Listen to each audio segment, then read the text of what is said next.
Me llamo Silvia Ríos. Y, si te cuento esto, es porque todavía recuerdo perfectamente esa sensación. El pasto húmedo bajo mis zapatos, el sol pegándome en la nuca y mis cosas tiradas como si fueran basura. Bolsas negras, cajas abiertas, ropa asomándose, la puerta principal cerrada, y adentro, risas. Fue al día siguiente del funeral de mi papá. Yo toqué, una vez, 2 veces, y la voz de mi mamá salió desde adentro seca, como si ya lo hubiera ensayado. Vete, Silvia, esta casa ya es de nosotras. Cambiamos la chapa. Tú aquí ya no vives. Y detrás, la risa de Bruno, el novio de mi hermana, como si estuvieran viendo un chiste. Yo no grité, no supliqué, no hice un escándalo. Solo sonreí. Me agaché, empecé a cargar mis bolsas al coche y me fui. No quise meter a la policía ni armar un pleito ese día. Yo acababa de enterrar a mi papá, solo quería respirar. Porque lo que ellas no sabían era que esa casa ya no era de mi papá desde hacía 16 meses. Esa casa era mía. Pero, para entender por qué yo estaba tan tranquila, con el corazón hecho pedazos, tengo que irme mucho más atrás. Porque mi historia con esa familia no empezó en el funeral. Empezó cuando yo tenía 6 años. Una mañana normal, escuela, lonchera, la prisa de siempre. Mi papá se fue al trabajo y yo me fui a clases. Y, cuando volví, mi mamá ya no estaba. Se había llevado ropa, zapatos, sus cosas, y dejó una nota. No una carta bonita, no una explicación, solo algo frío y corto, que no podía con la vida de familia, que necesitaba irse. Mi papá se derrumbó. Inició el divorcio casi de inmediato, y mi mamá ni se presentó, como si mi papá y yo fuéramos algo que se podía borrar. Durante 3 años fuimos solo mi papá y yo. Y con todo y el dolor, fueron años tranquilos. Él intentaba hacerlo bien. Me preparaba el desayuno antes de irse. Me llevaba a entrenar fútbol. Se sentaba conmigo a hacer la tarea. Aunque llegara cansado. Teníamos rutinas. Teníamos chistes. Teníamos ese tipo de silencio cómodo que solo existe cuando te sientes seguro.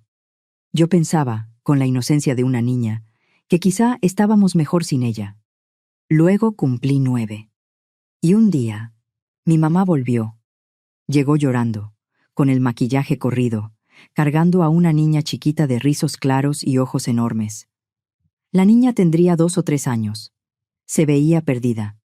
Mi mamá se hincó frente a mi papá, ahí mismo, en la sala. Me equivoqué. Perdóname. Quiero arreglar esto. Quiero volver. Quiero que seamos una familia. Y luego soltó la bomba. Que esa niña era hija de mi papá. Que, cuando se fue, ya iba embarazada, pero, según ella, no lo sabía. Que había hecho un desastre y que ahora estaba lista para regresar. Mi papá se quedó helado. Pidió una prueba de ácido desoxirribonucleico. Y yo, desde la escalera, escuché cómo le temblaba la voz cuando dijo que no iba a aceptar nada sin saber. Cuando llegó el resultado, me cayó de golpe. Sí, la niña era su hija. Mi hermana se llamaba Emilia Ríos. Yo debería decir que entendí, que fui madura, que me dio gusto. La verdad es que solo sentí miedo, porque yo ya había visto lo que el abandono le hace a una casa. Y ahora esa misma persona estaba entrando de nuevo, con otra niña en brazos, pidiendo que la dejaran quedarse. Mi papá la perdonó rápido, demasiado rápido. Se volvieron a casar en una ceremonia chiquita, sin fiesta, sin nada. Yo era la única niña ahí. Emilia estaba tan pequeña que ni sabía qué estaba pasando. Yo me repetía que todo iba a volver a ser como antes, solo que ahora tendría una hermanita. Me equivoqué. Desde que mi mamá volvió, yo dejé de estar en el centro de la casa. No fue de golpe, ni por una sola frase. Fue por cosas chiquitas que se fueron acumulando. Todo era Emilia. Las primeras palabras de Emilia, la ropita de Emilia, las fotos de Emilia, los chistes de Emilia, los caprichos de Emilia, los cumpleaños de Emilia, los problemas de Emilia. Yo intentaba hablar de mi día, y mi mamá me interrumpía sin darse cuenta. Ay, sí, sí, qué bueno. Oye, Emilia hoy hizo esto. Y mi papá también se fue yendo con ellas. No porque fuera malo, sino porque estaba feliz. Se emocionaba jugando con Emilia, comprándole cosas, cargándola, inventándole canciones, y de pronto yo era la que estorbaba. Intenté encajar. De verdad. Me ofrecía a cuidar a Emilia. Me acercaba cuando estaban platicando. Proponía salir los tres. Proponía películas. Proponía cualquier cosa. Mi mamá siempre encontraba una excusa. Emilia está muy chiquita para esa película. No hay lugar en el coche. Emilia se pone inquieta en la noche. Mejor tú quédate. Yo me quedaba. Sola. En secundaria ya me sentía como un fantasma. Había cenas familiares y se les iba a avisarme a mí. Yo salía de mi cuarto cuando ya habían levantado los platos. Planeaban salidas de fin de semana y se les olvidaba incluirme. Me enteraba por comentarios al azar, por una maleta en el pasillo, por risas en la cocina. Cuando me gradué con el mejor promedio de la prepa, ellos fueron a la ceremonia. Pero se fueron antes de que terminara porque Emilia tenía partido de fútbol. Yo los vi irse desde el escenario, con mi reconocimiento en la mano, y entendí cuál era mi lugar en esa familia. Cuando me salió la oportunidad de estudiar fuera, ni lo pensé. Me gané una beca completa en Querétaro, para estudiar negocios y finanzas. Me entregué por completo. Estudié, hice prácticas, busqué cómo entrar al mundo real sin pedirle nada a nadie. El día que me fui, metí mi vida en 2 maletas y sentí que respiraba por primera vez. Me juré que iba a construir algo mío, algo que nadie pudiera quitarme. Al terminar la carrera, pensé que podía regresar un tiempo. En lo que encontraba trabajo, juntaba para un lugar propio y me acomodaba. Era su hija también, o eso pensaba. Llegué con mi título, mis maletas y una sonrisa incómoda. Mi papá ni siquiera me dejó entrar para hablarlo con calma. Te puedes quedar 15 días. 15. Como si yo estuviera pidiendo hospedaje en casa ajena. Emilia necesita espacio. Ya tiene 16. Necesita privacidad. Y mi mamá, detrás de él, asintiendo como si esa fuera la cosa más lógica del mundo. Ya eres adulta, Silvia. Te toca hacer tu vida. Yo no tenía trabajo todavía. No tenía ahorros suficientes. No tenía plan B. Pero aprendí a tragarme el orgullo. Me fui a casa de mi amiga Jessica. Ella me dejó quedarme en su cuarto de visitas. Otra vez. Como cuando era adolescente y me escapaba para sentirme menos sola, conseguí empleo en un despacho contable.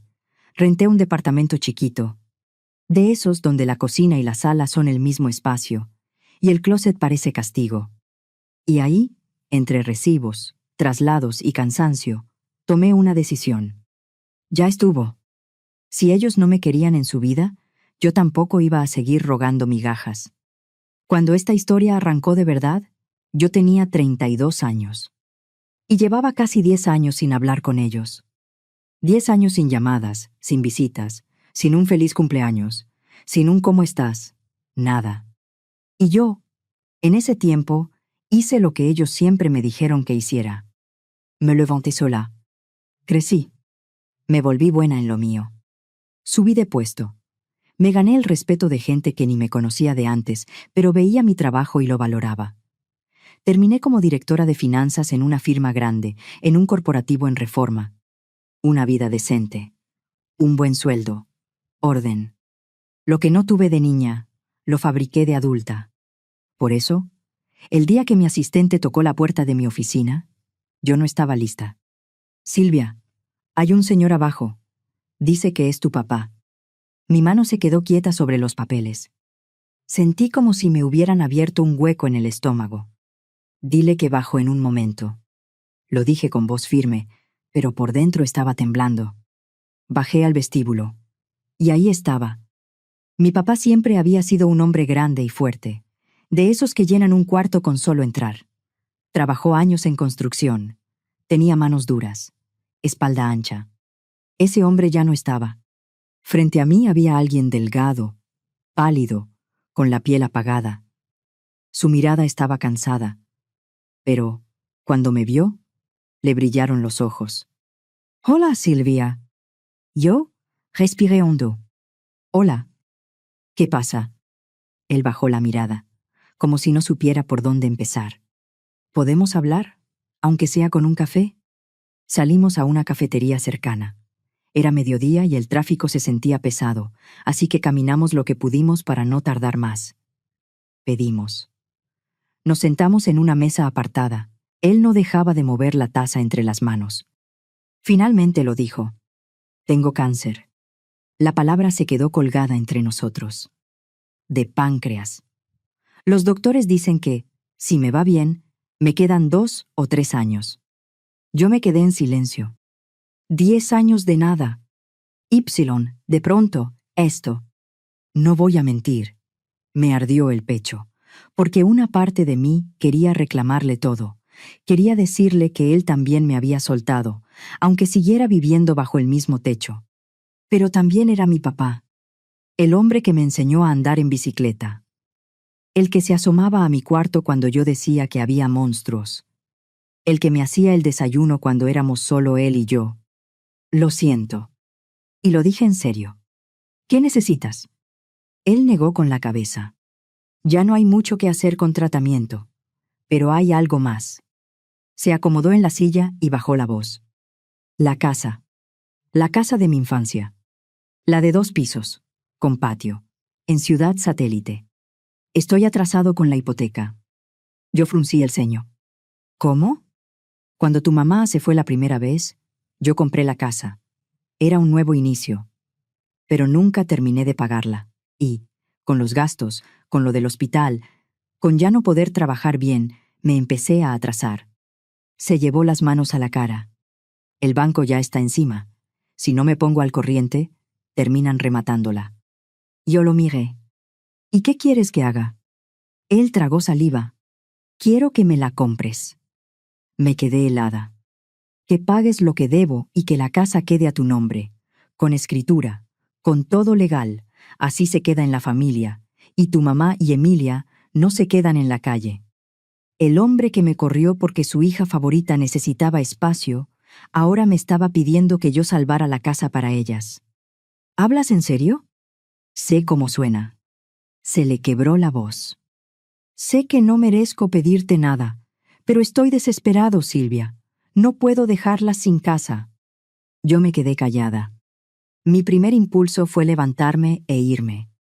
Pero mi cabeza empezó a hacer cuentas. Frías, claras. Yo llevaba meses viendo casas y nada me convencía. Todo carísimo, todo lejos, todo con detalles que no me gustaban. Y esa casa estaba en buena zona. Había subido muchísimo de valor. ¿Cuánto debes? Me dijo el monto. Poco más de 2 millones de pesos. Era mucho dinero, sí, pero era menos de lo que yo esperaba, y mucho menos de lo que la casa valía. Sería una compraventa real, dijo, con notaría, con escritura, todo en regla. Yo apoyé la espalda en la silla. Entonces, déjame entender.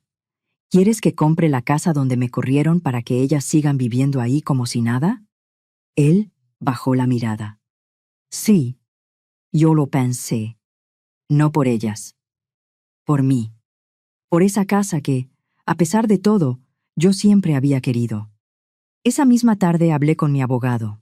Al día siguiente le dije que sí. Está bien. La compro. Mi papá levantó la cara como si no hubiera escuchado bien. ¿De verdad? De verdad. Me levanté. Consígueme lo que necesite mi abogado. Datos del crédito, del banco, lo que sea. Yo me encargo del trámite. Nos dimos la mano ahí mismo, en esa cafetería. El acuerdo más raro de mi vida. 2 meses después, quedó hecho. Yo era la dueña legal de la casa. Con escritura. Con todo. Mi papá pagó la hipoteca y se puso al corriente. Le quedó un poco para sus gastos. Y mi mamá y Emilia no se enteraron. Para ellas, mi papá arregló su problema. Les dijo que había arreglado con el banco, que lo habían dejado reestructurar y que ya no quería discutir del tema. Ellas no preguntaron más. Les bastaba con que la casa siguiera ahí. Siguieron viviendo, como si el mundo les debiera algo. Un par de meses después, mi papá me llamó. ¿Vendrías a cenar el domingo? Quiero una comida familiar. Yo no había pisado esa casa desde que me corrieron a los 22. No sé si sea buena idea. Por favor, quiero verlas juntas. A mis 2 hijas. Me ganó la curiosidad. Y también, la verdad, una sensación extraña. Esa casa era mía. Domingo. Llegué y me quedé 5 minutos en la banqueta, respirando, antes de tocar. Me abrió Emilia. Y casi no la reconocí. Ya no era la niña chiquita. Era una mujer de 20 y tantos, alta, arreglada, con el cabello claro peinado como de salón. Traía una blusa que se notaba cara. Me miró de arriba a abajo sin disimular. «Ah, viniste». Su voz sonó a «¿Qué necesidad?». Desde la cocina, mi papá gritó. «Emilia, compórtate». Entré. La casa estaba igual. Los mismos muebles. Las mismas fotos. La misma lámpara horrible que mi mamá defendía como si fuera herencia. Emilia habló en voz alta, como si yo no estuviera ahí. Ya llegó Silvia. Mi mamá, Sara Mena, salió de la cocina, secándose las manos con un trapo. Se veía más grande, sí, pero entera. Con esa mirada dura, como si la vida le debiera respeto. Silvia, qué gusto. Su tono decía lo contrario. Mi papá apareció y me abrazó. Él sí se veía contento de verme. Nos sentamos a comer. Y fue incómodo, tal como lo imaginé. Mi papá intentaba hablar. Mi mamá respondía lo mínimo. Emilia ni me volteaba a ver. «¿A qué te dedicas ahora?», preguntó mi papá.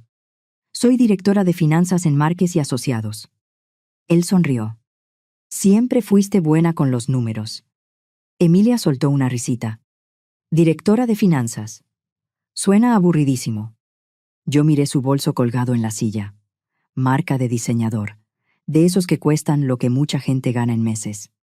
También vi, al llegar, un coche nuevo en la cochera, un Mercedes con placas recientes. Volté a verla. «¿Y tú, Emilia? ¿Qué has hecho?». Ahí sí se iluminó. Regresé de Europa. Estuve 3 semanas. París, Italia, todo. Fue increíble. Mi papá bajó la mirada al plato. Emilia siguió, emocionada. «Compré un montón de cosas. Y el coche. Y ya estoy viendo un departamento para mí, en una zona bonita, con seguridad, elevador, todo». Mi mamá la miraba como si estuviera viendo un milagro. Yo comí en silencio. Después de cenar, mi papá me acompañó hasta mi coche. «Gracias por venir», dijo. «De verdad significa mucho». «Fue interesante», respondí. «¿Vendrías el próximo mes?». Volteé a ver la casa. «Mi casa». «Sí, papá, vengo». Así empezó. Comidas una vez al mes. Siempre igual. Mi papá feliz de verme. Mi mamá fría. Emilia presumiendo. Un mes era que se compró zapatos carísimos. Otro mes que un spa. Otro mes que un reloj. Siempre cosas. Siempre dinero. Y yo sentada ahí, como invitada, fingiendo que no era la dueña. Eso duró 4 meses. Hasta que un martes, mi papá me llamó y su voz me asustó. «Silvia, ¿puedes venir? Hoy estoy mal, muy mal». Pedí permiso en el trabajo y me fui directo. Abrí con mi llave. Sí, mi llave. Lo encontré en la cama, pálido, con los labios casi grises. «¿Dónde están ellas?», pregunté. Él apenas pudo hablar. «Je compras».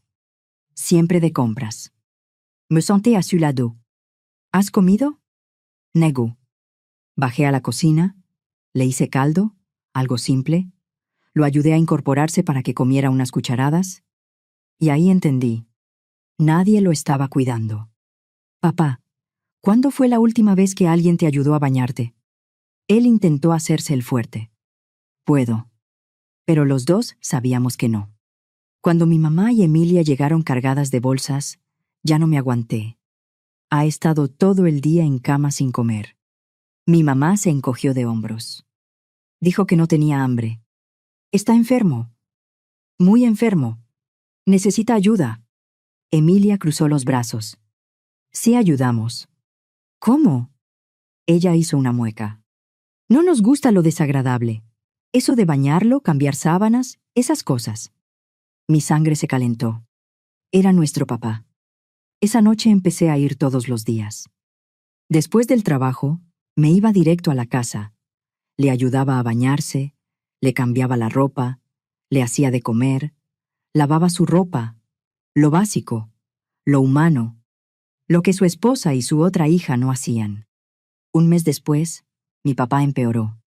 Una tarde, cuando yo lo ayudaba a ponerse una pijama limpia, me dijo: «Silvia, ¿te quedarías aquí?» Lo miré. «¿Cómo?» «A mí. Solo un tiempo. Ya no quiero estar solo cuando ellas se van. Y tú ya estás aquí todos los días». Yo miré mi antiguo cuarto. Mi contrato de renta se vencía pronto. Y, en el fondo, había algo raro en volver. «Está bien. Mi mudo». Mi mamá y Emilia se pusieron tensas desde el primer día. En la cena, Emilia soltó lo que traía atravesado. «¿Por qué tiene que vivir aquí? Es rarísimo tenerla aquí todo el tiempo».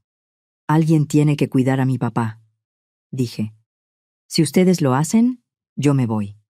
Se quedaron calladas. De golpe, ya no era tan fácil quejarse. Hablé en mi trabajo para trabajar desde casa algunos días. Así podía estar más tiempo con mi papá. Y, mientras yo cuidaba a un hombre que se estaba apagando, ellas seguían gastando. Muebles nuevos para el cuarto de Emilia. Ropa nueva para mi mamá. Salidas. Compras. Como si el dinero no se acabara. 2 meses después de que yo me mudé, Emilia llegó a la casa con un tipo.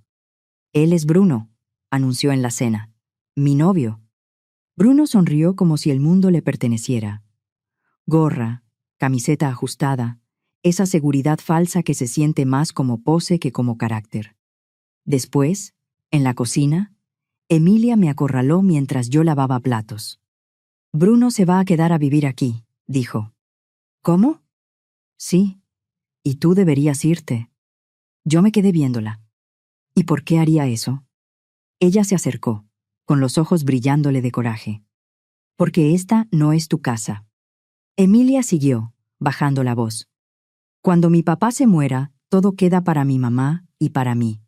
Yo ya vi el testamento, esta casa, el dinero, todo. Así que vete acostumbrando a que aquí no eres bienvenida». Yo dejé el plato en el fregadero. Me limpié las manos con calma. «No me voy a ir, Emilia». Ella apretó la mandíbula. «Mi papá no va a durar mucho», dijo fría. «Y cuando se vaya, Bruno y yo vamos a cambiar todo, empezando por sacarte». Yo la miré a los ojos. Y sonreí, sin decir nada. Volví al fregadero y seguí lavando.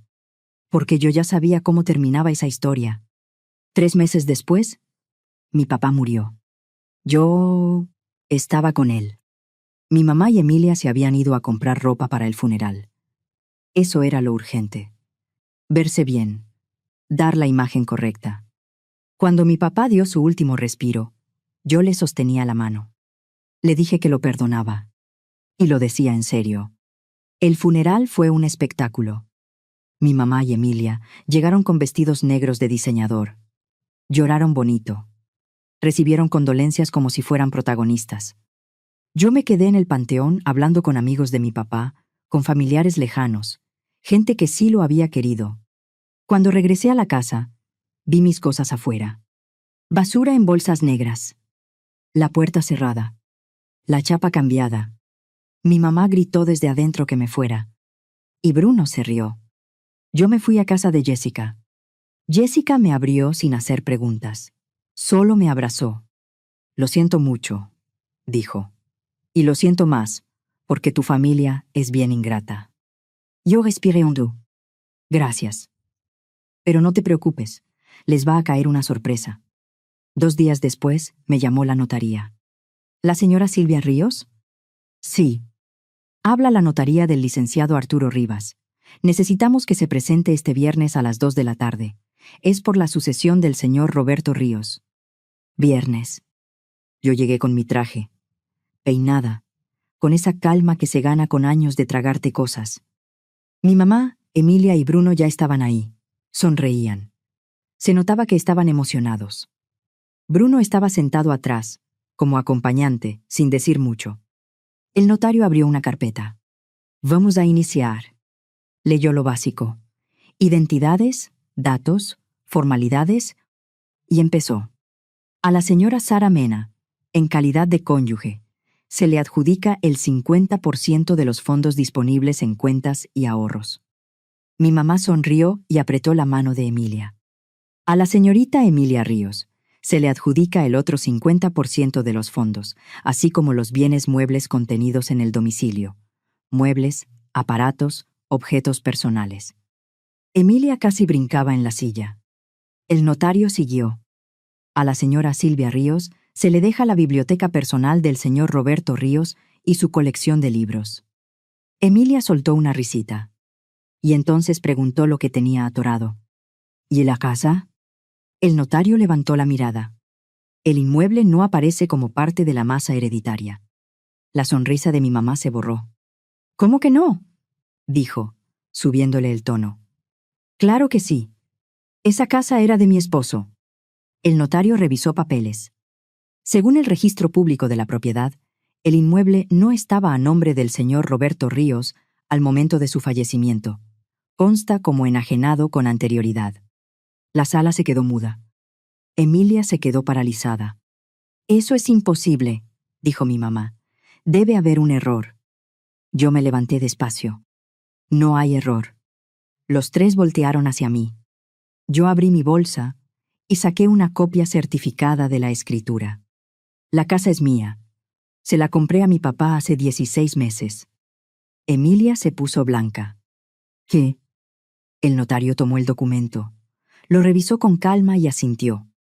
La escritura está debidamente registrada. La propiedad fue transferida a nombre de la señora Silvia Ríos. Mi mamá arrebató los papeles, con manos temblorosas.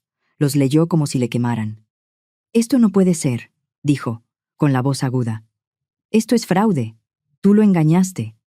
Nadie engañó a nadie, dije sin moverme. Mi papá tenía la hipoteca atrasada. El banco ya lo estaba presionando. Necesitaba ayuda. Yo lo ayudé. Se hizo legal, con notaría. Emilia se levantó de golpe, señalándome. ¿Tú sabías que la casa era para nosotras? Yo la miré con una calma que a ella le dolió. Ustedes asumieron. Pero vivimos ahí, gritó. Gastamos en esa casa. Es nuestro hogar. Gastaron el dinero que mi papá recibió cuando me la vendió, respondí. Ese dinero que, por cierto, les dio sin obligación. Mi mamá apretó los labios. Bruno miró la puerta. Emilia se le pegó al brazo. Haz algo, le dijo. No puede robarnos. Yo levanté un poco la ceja. No les robé nada. Y, para que quede claro, tienen 14 días para salirse. Mi mamá abrió la boca. ¿14 días? No podemos conseguir dónde vivir en 14 días. Debieron pensarlo antes de tirar mis cosas al pasto al día siguiente del funeral. Agarré mi bolsa. Mi mamá se levantó, desesperada. Silvia, espera. Podemos arreglarlo. Tú puedes vivir ahí también. Compartimos. Somos familia. Yo la miré. Qué rápido quieren compartir, cuando ya saben que es mío. Me fui sin discutir más. Los siguientes días, mi teléfono no dejó de sonar. Mi mamá llorando, Emilia gritando, Bruno intentando hablarme de buena onda, diciendo que Emilia estaba frágil. Ignoré casi todo. Solo contesté la noche antes de que se venciera el plazo. Mi mamá hablaba con una voz rota. Silvia, por favor, no tenemos a dónde ir. Yo respiré con calma. Todavía tienen dinero de las cuentas. Consigan un departamento. Hagan un plan. Ya se gastó mucho, dijo. Entonces es su problema. Y colgué. 2 semanas después, fui a la casa con mi llave. Había una mudanza en la cochera, y ellas estaban sacando cajas. Pero no estaban sacando solo ropa. Se estaban llevando todo. Cuando entré, me encontré la casa vacía. Se habían llevado muebles, electrodomésticos, lámparas, dejaron focos colgando, dejaron paredes marcadas. Solo quedó una cosa intacta: la biblioteca de mi papá. Sus libros, ordenados, como él los dejaba. Emilia me vio desde la puerta, con lágrimas en los ojos. «Todo esto es tu culpa», dijo. «Vamos a terminar en un departamento horrible por tu culpa». Yo la miré, sin odio, pero sin suavidad. «No. Van a terminar así porque gastaron como si el dinero no se acabara». Se subieron al coche y se fueron. Yo me quedé en medio de la sala vacía. Y sonreí. Sí, se llevaron todo. Pero yo podía reponerlo. Yo tenía trabajo, ahorros, paz. Ellas tenían orgullo y cuentas vacías. Con el tiempo, supe lo que pasó. Mi mamá tuvo que volver a trabajar de tiempo completo después de años de no hacerlo. Emilia vendió el Mercedes y terminó en un empleo de mostrador. Y Bruno, en cuanto se dio cuenta de que ya no había dinero fácil, desapareció. 6 meses después, un día, se presentaron en la puerta de mi casa. Mi casa. Mi mamá con ropa sencilla, sin ese brillo de antes. Emilia con la mirada cansada. «Queremos hacer las paces», dijo mi mamá, con la voz medida. «Somos familia. Debemos estar juntas». No ofrecieron reparar nada. No dijeron, «Te devolvemos lo que nos llevamos». Solo querían volver a entrar. Yo las vi desde la puerta. No sentí satisfacción. Tampoco culpa. Sentí claridad. «No, gracias», dije. Ipsilon CR. Llevo 2 años viviendo en esta casa. La remodelé poco a poco. Arreglé la cocina, actualicé los baños, acomodé espacios. Dejé el estudio de mi papá como estaba, con sus libros y ese olor a papel viejo que me calma. A veces me siento ahí. Abro uno de sus libros y pienso en lo rara que es la vida. La casa donde nunca me sentí bienvenida ahora es mi refugio. La familia que me tiró como si no valiera nada ahora vive con las consecuencias de sus decisiones. ¿Me siento mal? Yo no les hice lo que ellas me hicieron. Yo cuidé a mi papá cuando más lo necesitó. Estuve ahí cuando se apagó. Le di dignidad cuando lo trataban como una carga. Ellas eligieron gastar, presumir y esperar una herencia como si fuera premio. Yo elegí construir. Y cada noche duermo tranquila, en mi casa, con la escritura a mi nombre. Si en su historia yo soy la villana, que lo digan. Yo ya viví siendo invisible, y no pienso volver.